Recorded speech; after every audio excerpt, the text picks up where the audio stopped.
Et coucou les gens, c'est Toast et j'espère que vous allez bien. Et si vous n'allez pas bien, eh ben j'en suis désolé et j'espère que vous irez mieux. Ça faisait longtemps que j'avais pas donné de nouvelles sur la chaîne et les différents projets et je me suis dit que c'était le moment.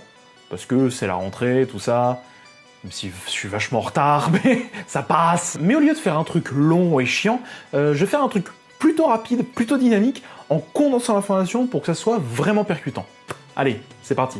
Numéro 1, il y aura et n'aura pas une saison 2 de l'Aventurier des films perdus. Alors comme ça peut paraître un peu confus, mais je vous explique. En gros, la saison 2 de l'Aventurier des films perdus n'aura aucune partie fiction. Ce sera que de la chronique. Purement ça. J'ai pris cette décision car je me suis vite rendu compte que mêler de la chronique et de la fiction, ça se révèle super compliqué.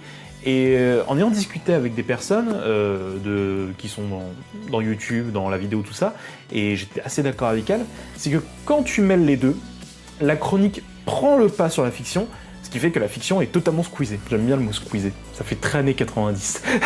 Et dans plein de vidéos, même moi je le reconnais, je préfère mater la partie chronique que la partie fiction. Pas que c'est moins bien fait, mais je trouve mon intérêt dans la chronique et généralement la vidéo est construite autour de la chronique et la fiction peut être très sympathique mais faire un peu superflu et perso j'ai pas envie de ça. Et donc voilà, la saison 2 de l'Aventurier des films perdus sera uniquement chronique. Mais est-ce que ça veut dire que j'abandonne la fiction et l'univers partagé? Eh bien non, parce que numéro 2, une web-série de prévu. Donc j'aimerais réaliser la partie fiction que j'avais prévue pour l'Aventurier des films perdus saison 2, mais en format 100% web-série. Déjà pour ne plus avoir la contrainte de la chronique, pour me libérer de ça, et surtout pour pouvoir faire des projets avec les potos, parce que c'est ça qui est marrant quoi. Après voilà, ne vous attendez pas non plus à un truc gros budget, parce que c'est pas le cas du tout, et je pense pas qu'on va faire un Ulule ou un Kickstarter pour ça, parce que j'en vois pas trop l'intérêt, très sincèrement. Mais voilà, on va quand même faire en sorte de faire un truc de qualité, qui soit bien propre, et surtout qui soit cool à regarder, qui soit divertissant, amusant, et qui procure des émotions. Dans l'univers partagé, normalement, elle va se placer à la toute fin des Chroniques du Voyageur, et avant la saison 2 de l'Aventurier des films perdus. Et on réunirait quasiment tous les persos qu'on a pu voir dans les autres vidéos. Je suis en train de travailler dessus actuellement, je pense que la série fera entre 6 et 8 épisodes, et que chaque épisode fera maximum 15 minutes, voire 20, mais c'est très peu probable. Pour l'instant, j'ai pas de date précise de sortie à vous donner, mais je vous tiendrai informé dès que j'en saurai plus. Écoutez, laissez la police faire son travail. Dès que j'aurai de plus amples informations, croyez bien que vous en serez les premiers informés. Mais les Chroniques du Voyageur, la petite web-série et les projets perso, qui incluent un roman, un film et une série écrite pour quelqu'un, voilà, ça fait pas mal de trucs et les grosses vidéos, elles prennent beaucoup de temps à écrire et réaliser. Donc je me suis dit, pour maintenir l'activité de la chaîne, numéro 3, plus de vidéos simples. Et pas simplistes, la différence est importante. En gros, j'ai juste envie de faire des vidéos à la cool, tranquille quoi. Vraiment qui pourrait alimenter la chaîne et qui pourrait me faire plaisir et vous faire plaisir. Je pense vraiment parler des sujets que j'aime quoi, le cinéma, les séries, l'écriture, les jeux vidéo, enfin voilà, vraiment la pop culture en général. Par exemple, ce que j'avais pensé, ce que j'avais imaginé comme concept que j'aimerais bien faire, vous allez me lapider, mais j'aimerais beaucoup faire des tops. Alors attendez, je vous arrête tout de suite, pas des tops de merde, style lama fâché, oh là là, les 15 monstres marins, dinosaures, qui peuvent provoquer l'apocalypse avec la destruction de l'univers. Je m'en bats les couilles. Vraiment, je m'en fous total. Même si le sujet que je viens de donner, en fait, ça m'intéresserait un peu. Mais s'il y avait un sujet comme ça, je crois que je regarderais. Mais voilà, vraiment quelque chose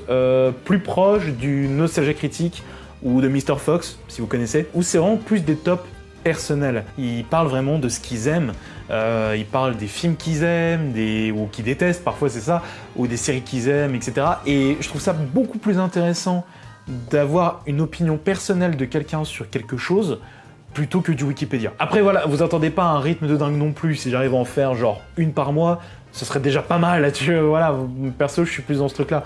Et si j'arrive à en faire une toutes les 2 semaines, mais là c'est champagne. Dites-moi si ce genre d'idée vous plaît, dites-le en commentaire, j'aimerais vraiment savoir votre avis sur ça. Et j'espère que vous serez là pour la sortie de la première vidéo pour me dire si vous avez apprécié ou pas. Également, pour donner une certaine régularité à la chaîne, il y aura aussi, numéro 4, plus de live. Une fois par mois, je pense, je vais faire une émission que j'avais faite il y a 1 an sur une web TV. Cette émission, ça s'appelait le 17e art, où en gros, je joue à des jeux vidéo adaptés de films. Donc par exemple, le jeu vidéo Le 5e élément, qui est une bouse. N'y jouez jamais, c'est insupportable à jouer, vraiment. Et je me suis dit que ça collait bien à ma chaîne parce que ça parle de cinéma, ça parle de jeux vidéo, ça parle de pop culture. Ma chaîne, ça peut se diviser en ça, il y a une partie fiction et une partie pop culture, vraiment. Je pense aussi relancer les live Twitch seul ou avec les potes. Le lien de la chaîne Twitch est en description, juste en dessous, donc n'hésitez pas à vous abonner si ça vous intéresse. Et j'ai pour projet aussi, parce que j'ai beaucoup de projets, mais celui-là est pas simple à réaliser, ce serait de faire un live dont vous êtes le héros. C'est-à-dire qu'en gros, j'écris une histoire, je la mets un petit peu en scène, avec un peu de musique, un peu de bruitage, etc. qu'on peut faire en live, à la limite. Et à chaque embranchement, à chaque choix, c'est les spectateurs qui décident. Avec un sondage, voilà, il décide un peu quel choix il veut. Et voilà, à chaque choix, ça fait une direction d'histoire.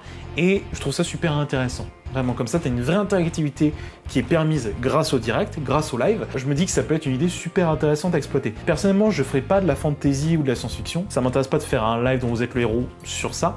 Moi, je verrais plus quelque chose de contemporain, plus proche d'un truc thriller horreur. Personnellement, je le verrai un peu plus comme ça. Mais voilà, n'hésitez pas à dire en commentaire ce que vous en pensez. Moi, perso, je trouve l'idée cool, mais moi, j'ai envie de savoir ce que vous en pensez. Bon, là, ça fait beaucoup de bonnes nouvelles, mais il y en a aussi des mauvaises. Numéro 5.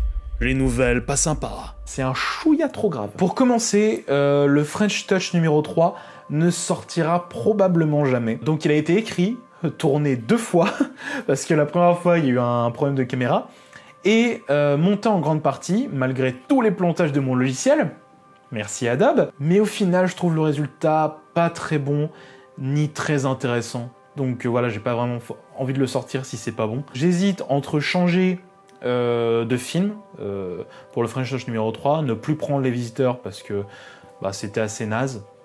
Le film est assez naze, donc au final, c'est pas très intéressant à analyser. Soit, et je me dis que c'est l'idée la plus solide, je mélange French Touch et L'Aventure des Films Perdus saison 2, parce que au final, les films chroniqués dans French Touch peuvent totalement s'adapter à L'Aventure des Films Perdus, et ça fera qu'une seule émission dédiée à des films pas trop connus, au lieu d'en avoir 2 qui sont au final très similaires. Et enfin, je mets en pause Storyline. Déjà parce que je n'ai pas forcément envie de me disperser dans trop de concepts différents.